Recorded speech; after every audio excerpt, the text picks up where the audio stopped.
New challenge for the home care industry. With us now, Chris Neary and Ann Wilson. They are with the Coalition to Make Home Care Better. We thank you for being on the program today.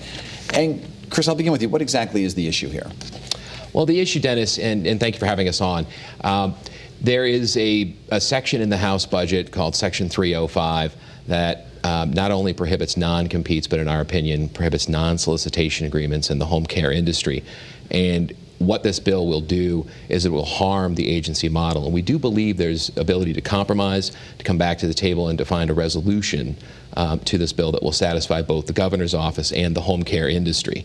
Because this bill would essentially harm the agency model, which Ann can speak about, and it's a very important model. Yeah, what kind of examples can you give us, Ann? Sure, absolutely. Well, I think it's important to note that the agency model has been one of the overwhelming choices for people here in the state of Connecticut, both from the individual standpoint as well as from the caregivers. And I think the reason for that is because it offers both a tremendous amount of stability and a tremendous amount of protection. And it's important to note that when the agency is involved in the process, that starts right from the very day one. So when a caregiver comes in looking for work or a client comes in looking for care, we're doing all of the things to manage that care, to match the client to the caregiver and the caregiver to the client, and continuing to oversee that relationship throughout the life of that individual's needs. And what is the strategy to change some minds here?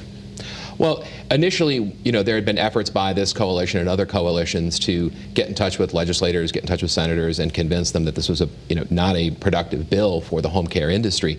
But certainly, I think that the governor's office has some options moving forward. There's potential for a special session coming up.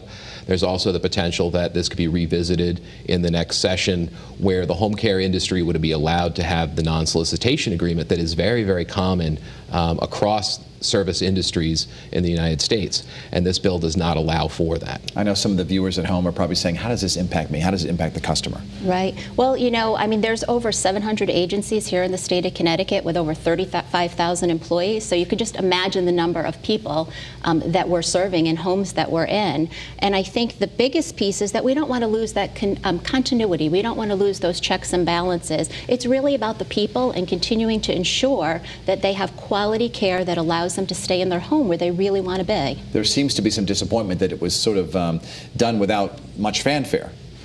Well, that's true, and I think that, our coalition, the other coalitions, tried to draw as much attention to this issue as we could before it was passed through the budget, but certainly that was unsuccessful. But at this point, we still believe that there is an ability to reach a compromise and that there is something that can be done, and so that's why we're continuing to pursue this. And so you're confident about a compromise. What would that compromise look like? Well, we're looking to have a dialogue. We want to say first and foremost that we're all trying to achieve the same common goal, and that's good, continuous, quality, safe care in an individual's home. And we just want to be open to have the discussion of how we can do that on an ongoing basis that still continues to keep the agency as a vital piece of that care delivery system. We'll keep you posted. It's going to be an interesting summer. Thank you sure. very much. Ann Wilson, Chris Neary, thanks for being Thank you so much, on Face Dennis. the State this Sunday. When we come back, we're going to talk about a big milestone for a cornerstone of a massive development that at the time was said it would transform Hartford, and it certainly did. That's coming up next. Also, our conversation with Nora O'Donnell.